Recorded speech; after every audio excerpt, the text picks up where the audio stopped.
Innal hamdalillah nahmaduhu wa nasta'inuhu wa nastaghfiruh wa na'udzu billahi min shururi anfusina min sayyiati a'malina. May yahdihillahu fala mudilla lahu wa may yudlil fala hadiya lahu. Asyhadu an la ilaha illallah wahdahu la syarika lahu wa asyhadu anna Muhammadan abduhu wa rasuluh.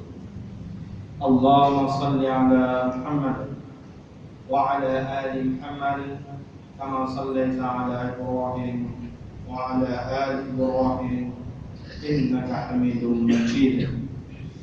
Wa barik ala Muhammad wa ala ali Muhammad kama barakta ala Ibrahim wa ala ali Ibrahim innaka Hamidum Majid. يا أيها الذين آمنوا اتقوا الله حق تقاته ولا تموتن إلا وأنتم مسلمون. يا أيها الناس اتقوا ربكم الذي خلقكم من نفس واحدة وخلق منها زوجها وبث منهما رجالا كثيرا ونساء واتقوا الله الذي تساءلون به والأرحام إن الله كان عليكم رقيبا. يا أيها الذين آمنوا اتقوا الله وقولوا قولا سديدا يصلح لكم أعمالكم ويغفر لكم ذنوبكم ومن يطع الله ورسوله فقد فاز فوزا عظيما. أما بعد فإن أصدق الحديث كتاب الله وخير الهدي هدي محمد صلى الله عليه وسلم وشر الأمور محدثاتها وكل محدثة بدعة وكل بدعة ضلالة وكل ضلالة في النار.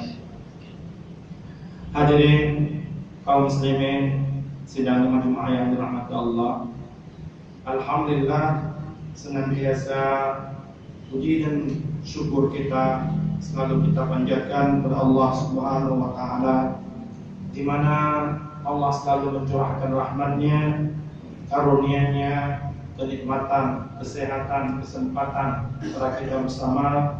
Semoga semua pemberian Allah mampu kita syukuri sebagaimana Allah harapkan dengan kita berusaha melaksanakan perintah-perintah-Nya dalam waktu yang bersamaan kita berusaha pula meninggalkan larangan-larangan-Nya. Kemudian salawat dan salam kita sampaikan ke pangkuan besar Muhammad sallallahu alaihi wasallam yang alhamdulillah pula sampai detik ini kita masih berada dalam dinul haq, agama yang benar yang beliau bawa, yaitu agama Islam. Kita berdoa sekaligus berusaha agar tidaklah kita mati kecuali dalam agama yang mulia ini. Hadirin kaum muslimin yang dirahmati Allah, kita hari ini hidup sebagai kaum muslimin sudah sangat jauh sekali, sudah sangat lama sekali dengan kehidupan Rasulullah SAW. Ditinjau dari segi waktu, kita sudah 1400 tahun jauh hidup kita dengan hidup beliau. Maka kita mencermati di zaman beliau dan di zaman para sahabatnya, juga dua generasi setelahnya, itu agama diamalkan secara sempurna sehingga mereka menjadi generasi terbaik dalam mengamalkan agama yang mulia ini.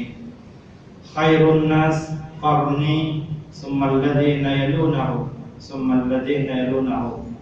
Sebaik-baik manusia atau setelah kurunku, kemudian orang-orang yang datang setelah mereka, kemudian lagi orang-orang yang datang setelah mereka. Hadirin yang dirahmati Allah, karena lama dan jauhnya kita hidup dengan kehidupan Nabi dan sahabatnya, otomatis ada nilai-nilai agama yang kadang-kala sudah tidak berlaku lagi. Ada nilai-nilai agama, sikap-sikap yang seharusnya kita tegakkan, kadang-kala kita malu melakukannya.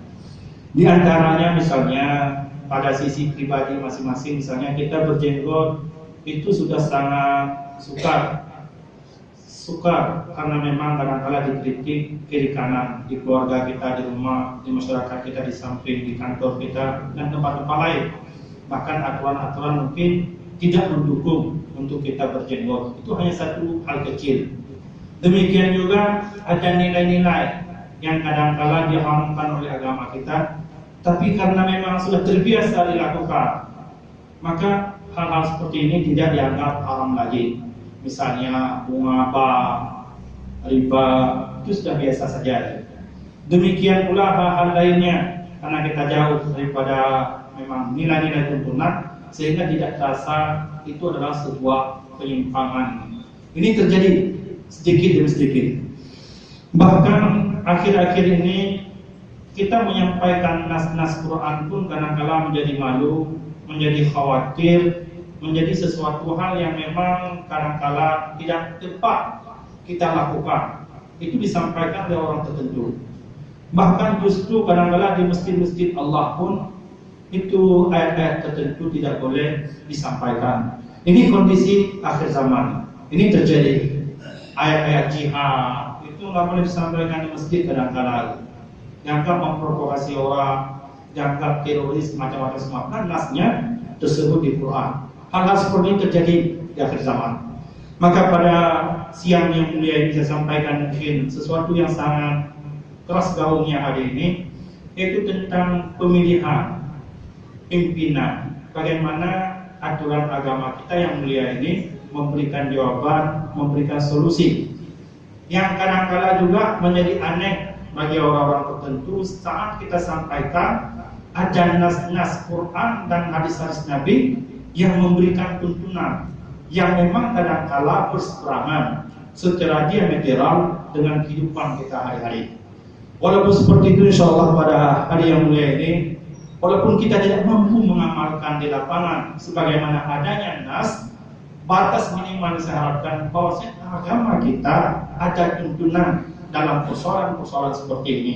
Jadi tidak bebas sebenarnya kita umat Islam sekehendak kita. Ada tuntunan dari Allah dalam kitabnya, ada tuntunan dari Rasulullah dalam hadis-hadisnya. Di antara tuntunan yang kita dapati dari kitab Allah, bahwasanya kita kaum muslimin sekali-kali tidak dibolehkan memilih seorang pemimpin yang di luar agama kita. Tidak dibolehkan memilih seorang pemimpin orang kafir.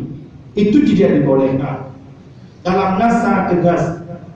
Yang jadi perdebatan hari ini misalnya pada Al-Maidah 51. Ya ayyuhalladzina amanu la tattakhidul yahuda wan nasara awliya ba'dhum awliya'u ba'd wa man yatawallahum minkum fa innahu minhum innallaha la yahdil qaumadh dhalimin. Wahai orang-orang yang beriman, janganlah kamu jadikan orang-orang Yahudi dan orang-orang Nasrani sebagai aulia. Aulia dalam tafsir ada yang diterjemahkan, ditafsirkan sebagai pemimpin, ada yang ditafsirkan kawan dekat, ada yang ditafsirkan orang yang disayangi, ada yang ditafsirkan adalah orang yang kita berikan dukungan. Semua tafsir ini bukan berarti berbeda para ulama. Siapa yang menafsirkan aulia maka haram menjadikan Yahudi dan Nasrani sebagai aulia. Aulia ini sebagai pemimpin. Maka siapa yang menafsirkan aulia sebagai pemimpin maka haram menjadikan Yahudi dan Nasrani sebagai pemimpin. Siapa yang menafsirkan aulia ini kawan dekat maka semua diharamkan orang-orang Yahudi dan Nasrani menjadi kawan dekat kita. Kalau memang di dalam kita untuk memberikan mereka sebagai dukungan, kita tafsirkan aulia mendukung mereka, maka di sini diharamkan kita mendukung mereka. Ditafsir apapun yang dikeluarkan oleh para ulama, statusnya tetap haram kalimat ini. Baik jadikan pemimpin, jadi kawan dekat, jadi apapun. Bahkan dalam nas ini dengan sangat tegas, ba'dhum awliya ba'd, sebagian mereka menjadi pimpinan, jadi pendukung, jadi kawan dekat, sebagian yang lain. Wa may yatawallahum minkum fa innahu minhum. Barang siapa di antara kamu memilih mereka, fa innahu minhum, maka kamu pun dihitung dari kelompok mereka. Artinya kalau kamu pilih Yahudi sebagai pimpinan, maka kamu pun dari Yahudi.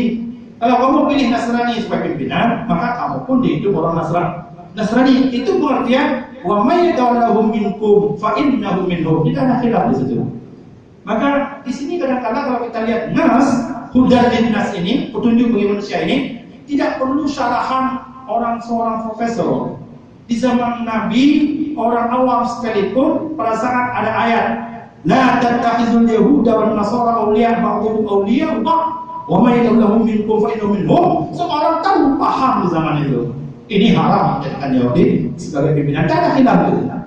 Ini yang perlu kita ucapkan di tahap awal. Jadi kalau kita mengatakan di sini pun kita Muslim terbesar di dunia, maka pantas pimpinan tidak boleh. Itu orang-orang kafir, tidak boleh. Dan nas dengan tegas menyebutkannya. Terlepas cocok tak cocok, nas sudah seperti itu. Dan siapa yang taat pada Quran dan Sunnah Nabi, maka dia tidak akan berpaling. Bahwasanya orang-orang kafir tidak boleh dijadikan pimpinan bagi kaum muslimin. Ini sudah jelas ya? Dan tidak ada ikhtilaf tentang ini. Kalau ada pengangkatan orang kafir satu dua orang di tempat tertentu sebagai tenaga profesional, itu jelas bukan untuk menganti ayat ini, bukan sama sekali tak ada urusan dengan itu.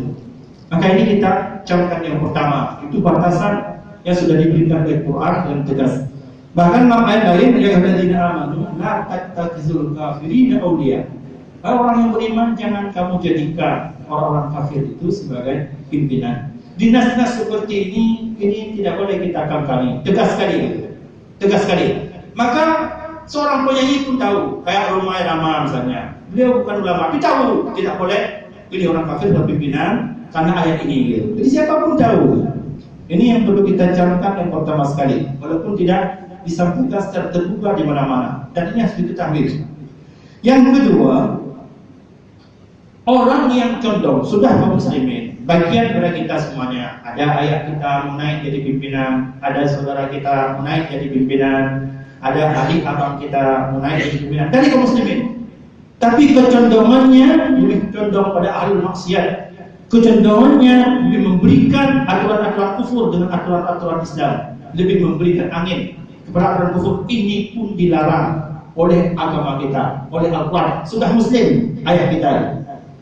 Dalam surat At-Taubah ayat 23, ya ayyuhalladzina amanu la tattakhidhu aba'akum wa ikhwanukum awliya in istahabbul kufra 'alal iman. Wahai orang-orang yang beriman, jangan kamu jadikan ayah-ayahmu wa ikhwanakum, saudara-saudaramu, awliya, sebagai pimpinan. In istahabbul kufra 'alal iman. Seandainya mereka lebih mencintai kekufuran dibandingkan keimanan, maka di samping orang kafir haram jadi pimpinan, yang kita pilih jadi pimpinan orang salih. Itu yang kita pilih gitu, yang jadi pimpinan. Walaupun memang kesalihan itu sangat terbatas gitu, sangat nisbi, sangat relatif gitu. Tapi paling kurang lah kalau mau kita pilih pimpinan adalah salah. Nyontek Jumat naik dia, pilih jadi pimpinan, ini ajaran. Paling kurang kalau kita lebih teliti lagi, paling kurang dia salah satu jemaah subuh di masjid Allah. Tidak perlu di masjid kita datangi, dia ada di masjid waktu subuh. Batas-batas minimal, dia orang yang menegakkan salat. Jadi tidak pilih sembarangan. Ini kaidah yang dibangun. Jadi agama ini membangun kaidah. Kemudian juga perlu kita camkan bahwasanya dalam agama kita, dalam aturan agama kita tidak sama seperti aturan demokrasi hari ini. Bahwasanya kepemimpinan sama sekali tidak boleh diminta, tidak boleh mengajukan diri, tidak boleh mencalonkan diri. Ini agama kita sebenarnya. Kalau kita mau real bicara sunnah-sunnah Nabi, dalam hadis riwayat Imam Bukhari, Abu Zar pernah datang kepada Rasulullah SAW. Beliau meminta agar beliau diangkat sebagai pemimpin di sebuah wilayah atau diberikan wewenang untuk memimpin beberapa urusan.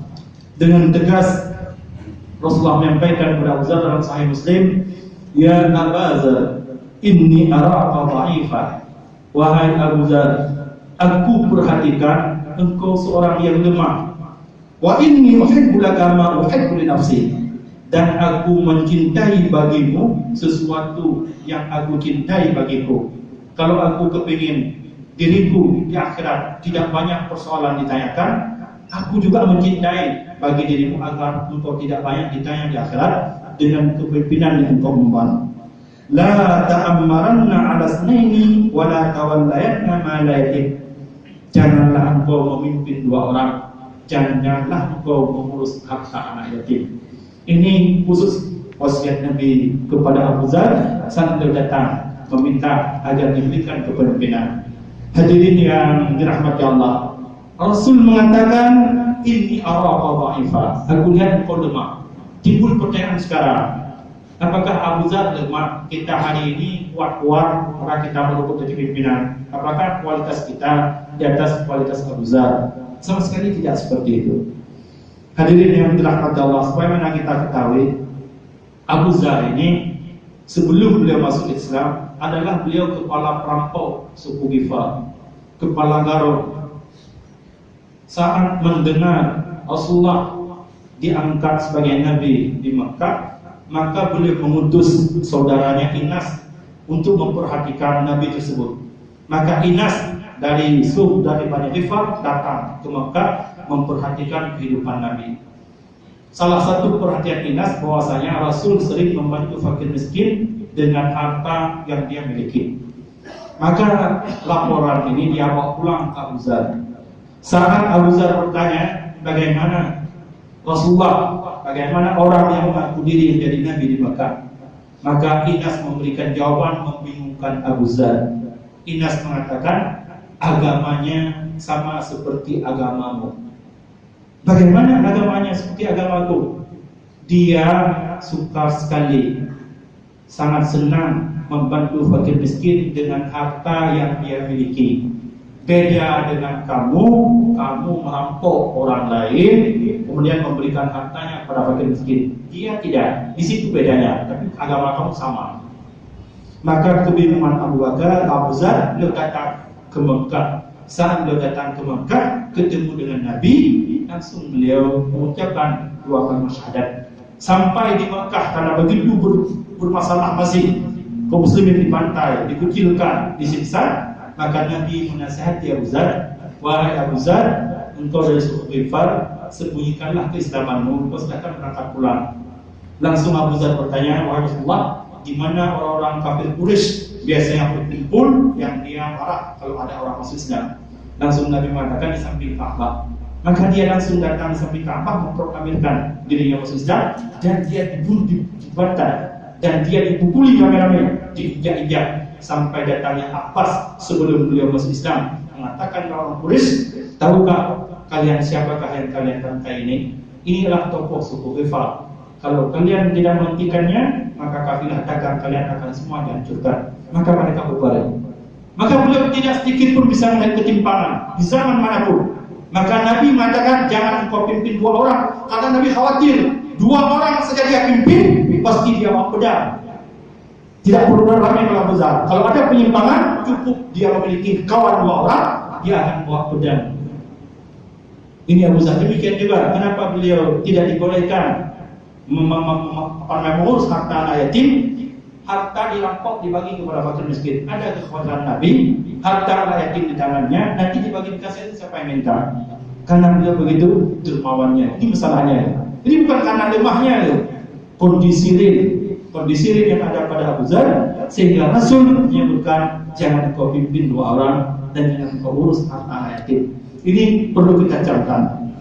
Kemudian juga ada seorang sahabat Nabi lainnya dalam riwayat Imam Bukhari dan Imam Muslim, Abdurrahman bin Samurah. Beliau juga datang meminta untuk diangkat menjadi pimpinan. Maka Rasul menasihatinya, ya Abdurrahman, wahai Abdurrahman, la tas'alil imarah, jangan engkau meminta jadi pimpinan. Fa innaka in udiyaha an mas'alatin wukilta ilaiha. Seandainya kepemimpinan itu engkau dapatkan dengan meminta, maka kepemimpinan itu menjadi tanggung jawabmu. Engkau akan mengemban sendiri tanpa bantuan Allah. Wa in utita an ghairi mas'alatin wa anta 'alaiha. Tapi sebaliknya, seandainya engkau mendapatkan kepemimpinan dengan tidak kau minta diberikan oleh orang, insya Allah Allah akan membantumu. Ini persoalan keimanan. Hadis ini keimanan kita bagaimana? Dengan kita minta, kita rebut, kita ngajukan diri, langsung Allah tidak memberikan bantuan apapun. Tapi saat kita diminta untuk memimpin, Allah akan memberikan bantuan. Ini luar biasa. Maka ini coba kalau kita lihat orang-orang berambisi, pasti ada nilai-nilai di balik layar dengan ambisi yang dia miliki. Kemudian dalam hadis Imam Bukhari Imam Muslim juga ada wilayah-wilayah yang dibebaskan Rasulullah SAW, yang memang kadang-kala wilayah-wilayah itu ada orang yang mendatangi agar kepemimpinan di wilayah tersebut diberikan kepada mereka. Ini pun Rasul dalam beberapa wilayah pemuda yang datang meminta agar diangkat jadi pimpinan, beliau tegas bersumpah kepada Allah, inna wallahi la nuwalli hadzal amara ahadan sa'adah wala ahadan khamasa alaih. Demi Allah, kami tidak akan memberikan urusan ini kepada mereka-mereka yang memintanya, dan demi Allah kami tidak akan memberikan urusan ini kepada mereka-mereka yang berambisi mendapatkannya. Ini jelas dari nas-nas yang ada bahwasanya kepemimpinan ini memang ada aturan-aturan dalam agama kita yang seharusnya kita jaga. Saat sistem perpolitikan berseberangan dengan agama yang mulia ini, paling kurang nilai-nilainya perlu kita camkan. Mana hal, mana batil, mana benar, mana salah, mana halal, mana haram. Walaupun mungkin dalam kepemimpinan kita tidak mampu mengamalkan semuanya sebagaimana nas-nas yang ada, paling kurang kita mampu mengamalkan sebagiannya. Semoga khutbah singkat ini bermanfaat bagi kita semuanya. Barakallahu li wa lakum fil Qur'anil azim wa nafa'ani wa iyyakum bima fihi minal ayati wa zikril hakim wa taqabbala minni wa minkum tilawatahu innahu huwal ghafurur rahim.